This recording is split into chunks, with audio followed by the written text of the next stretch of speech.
All right, sisters and friends and beautiful people. I know it's been a while, but I am back. I feel like I need to start my series again. And I was talking about affirmations and also being a survivor of a narcissistic relationship.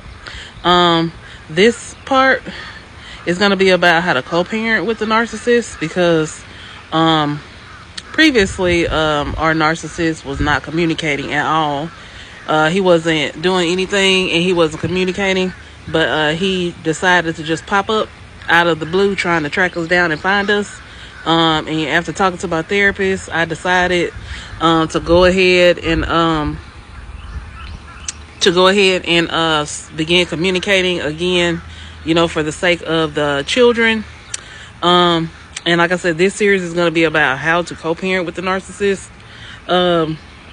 especially when the narcissist is still the narcissist and he's still going to do what he does. But it's not easy when you are going through the process or you're basically in recovery from having to deal with him on a regular basis. And then you basically cut him off, for your sanity and for your peace, because you know that in order for your children to be healthy and safe, it's important for you as their mom to be healthy and safe as well.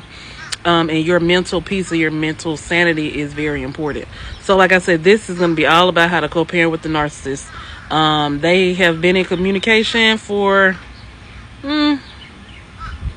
probably about, I'm going to say since maybe like November-ish. I guess November-ish of last year they've been in communication. They have not changed at all. They still have the same characteristics. They're the same, if not worse. So yeah, I just had to reach out to them because I had a situation where I actually needed their assistance. And like I keep saying, they have the same characteristic. They're still the same exact person, if not worse. You would think maybe time and not communicating would change things, but it does not. It doesn't. A narcissist will never change. I put them in the same category as people who have any type of addictions. It's like you basically just have to learn how to either live through it or live around it, or just basically completely cut them off. And then also talking to my therapist, healing myself, and so I can be the best me for my children, and also trying to figure out what's best for them. I keep going back and forth mentally and emotionally about is it doing more harm, than good to, allow him to, communicate and stuff with them. The jury is still out on that, with them being 3 and 5. Actually, my baby just turned 4 recently. The jury is still out on that. I mean, only time will tell. But my therapist told me that you never wanted to be said that as the primary parent, the parent that's doing everything, you don't want them to ever grow up and get older, or you don't want it to ever be said that that they tried to reach out, because that's one of the things the narcissists do. They blame everybody else. They're never the problem, they're never the issue. You never want them to be able to blame. Well, she told me that I don't want him to be able to blame me, for him not being able to see them or spend time with them. And you don't want, she said, you don't want him to say, well, I tried to reach out to you, but your mom wouldn't let me. So that's one of the reasons why. But the bad part, the bad part about the whole situation is that I'm the one that still has to make sacrifices every time he comes around, because I refuse to let them go anywhere with him, especially they're not out of town or not out of communication with me or whatever, because I don't trust him. Just based on the things that happened when we were together, I don't trust him. And then he'll look right in your face, and tell you a bald-faced lie and expect you to believe it. Like I said earlier in my other series, if I'm looking at the sky and the sky is clearly blue, like he will sit here and try to convince me that the sky is not blue, that it's red or green or something. So and everything is still a battle. Everything still has to be an argument.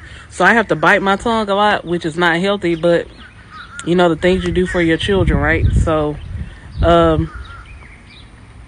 my new series is going to be how to co-parent with a narcissist. It's not easy.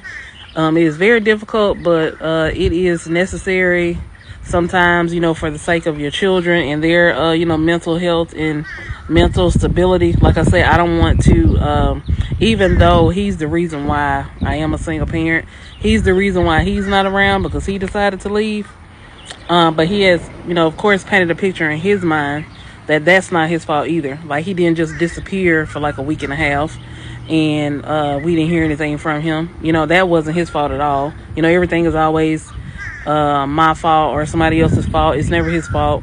So I constantly have to bite my tongue when he's around, constantly don't say anything, and constantly keep exactly how I'm feeling, because my face basically tells everybody how I'm feeling. So I have to check my facial expressions, because like I said, my children are 4 and the oldest is about to be 6 now, and you know, they're very intelligent, and they're understanding, you know, things as they happen, and they have a better understanding, you know, of the conversations that we have.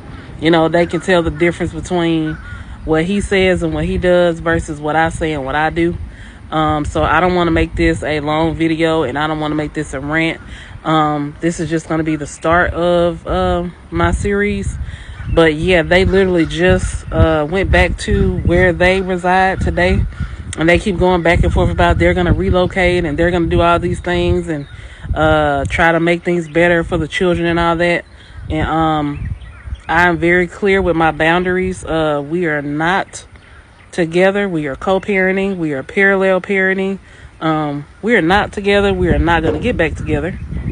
And don't even come at me like that. Don't even try to play that game with me like you do with your other mothers of your children and your other friends or whatever, because I don't want to hear that. I don't want to hear none of that, because if all that were true, then we would be together now. That's how I look at it. So we don't have to worry about that. I don't do monkey bars. I don't play hopscotch. Once I'm done with somebody, I'm done.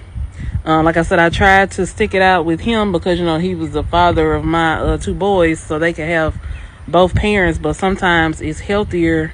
Sometimes it's actually healthier to not be in a relationship with a toxic person, especially a narcissist. Yeah, especially a narcissist. So right now, I am mentally and physically exhausted, you know, just from having to deal with him for the last few days.